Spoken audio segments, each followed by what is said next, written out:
Ohayo minasan, it's another day, another vlog, and for today's video ay pupunta tayo or sasamahan nyo ako para mag-attend ng isang gathering, outdoor gathering para sa mga outdoor gathering para sa mga Pilipino dito sa Tokyo. It is hosted by the Philippine Embassy at ng OWA para sa mga community or Filipino community dito sa Tokyo.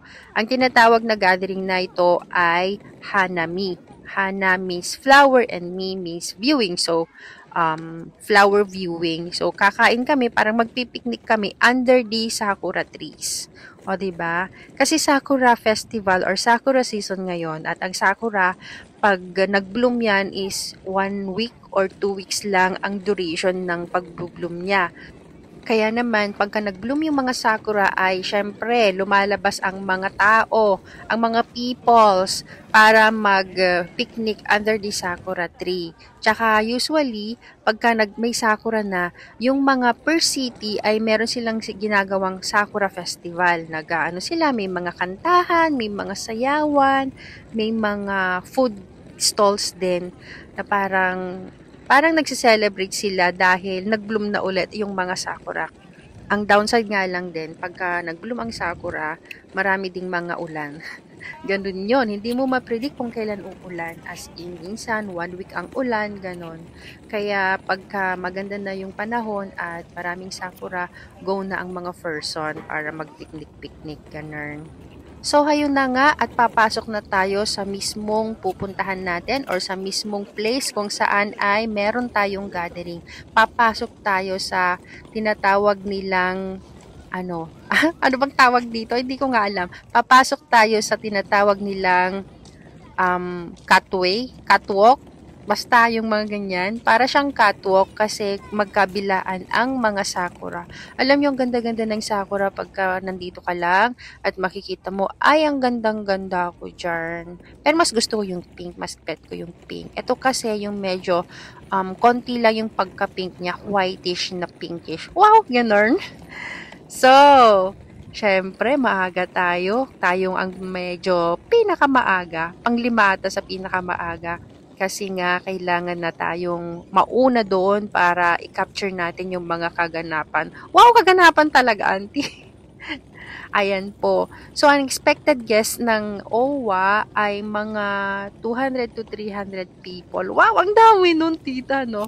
And at the same time naman, pagka may mga pag-gathering ang OWA, may free food tayo. Free foods! Ganun! Meron tayong mga pagkain. So, syempre, nandyan si Mama Lynn, mahal kita. Siya yung nag-prepare ng aming food. And take note, may mga pabingo pa sila. Ang daming mga gifts, prizes, at ang laki din yung mga prizes. Kaya, yon. So, habang hinihintay natin yung mga persons, mag-picture-picture muna si auntie dahil ang auntie ninyo ngayon ang photographer of the day. Ganon. So, yan po yung ating place. Almost magkakapareho lang yung ating sheet or yung parang ganyan yung picnic sheet. Kasi, alam niyo ba kung sino pa yung bumili niyan? Yung OWA pa. Galing pa sa opisina nila, ganon. Hindi yung mga peoples na dumalo ang nag-purchase ng mga gamit, kundi sila. Kaya tingnan nyo ang haba ng pila sa mga kainan. At yan po, ang daming mga Pilipino at naka-violet sila dahil Women's Day. Ganon. Tapos, alam nyo ba na yung mga pagkain sa dami nun, nagbigay pa kami ng mga pagkain sa mga katabi naming mga Japanese. Ayan yung mga ibang Japanese. Ayan si Ma'am Jenna. Yung mga ibang Japanese na yan, binigyan namin ng mga pagkain. Kasi nga, syempre, para hindi nila tayo sabihan na maingay, 'di ba? Syempre ang iingay natin mga Pilipino, 'di ba? Ayan, may kare-kare, may dinuguan, tapos mayroon siyang soup. Ano 'yan yung ano tawag doon? Basta soup 'yon. Tapos may gelatin. Grabe, ang daming pagkain. And take note, hindi lang iisang time na kumain kami.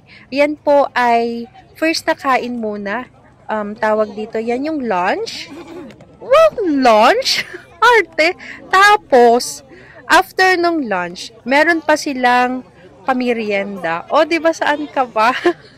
Or pero in fairness ha, kahit na maingay kami dyan, actually hindi naman masyadong maingay, kahit maingay kami, meron silang permit na kinuha. Si Ma'am Jenna na po yung kumuha ng permit sa office nung park na yan. Kasi nga, mas marami, ang dami kasi talaga namin. Kumbaga, yung mga nandyan, it is open naman for all talaga. Open naman for all yung pag-ano dyan, pagpunta at maglagay ka lang ng sheet, paunahan nga lang. Kaso nga lang, syempre sa dami namin, 'di ba? Kaya kumuha na sila ng permit.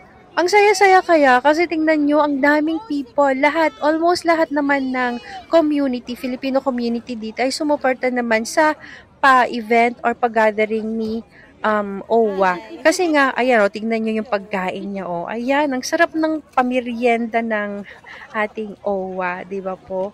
Kaya po, sa lahat ng mga nandito sa Japan or sa Filipino community, ilike nyo po ang OWA, MW OWA, para may makita ka, para pag may nakita kayong mga pa-event nila, sali kayo kasi masaya naman. Everybody are welcome, sabi nga nila. O, diba? Ayan, yung mga people there ay busy sila, o, diba? At ako naman ay busy nagbo-vlog dito. Ganun lang yon. So, masaya kasi nakakapag-banding tayo sa mga kapwa natin, mga Pilipino. Diba po? Ayan. And syempre, happy ang ating welfare officer. At take note, umattend din ng ating ambassador pero hindi ako nakapag-vlog sa kanya kasi alam mo naman, busy na ang lulay ninyo. Yes, ang sarap ng pagkain, di ba po? So, ayan po. So, next time ulit, ang saya-saya, di ba po? Kaya, sa next time sana mas marami pa yung mag-attend kasi yun naman ang purpose ng mga gatherings ng OWA para kahit in a day, maging masaya din naman tayo. Parang less stress, ganon. So, hanggang dito na lang. Till our next vlog. Bye!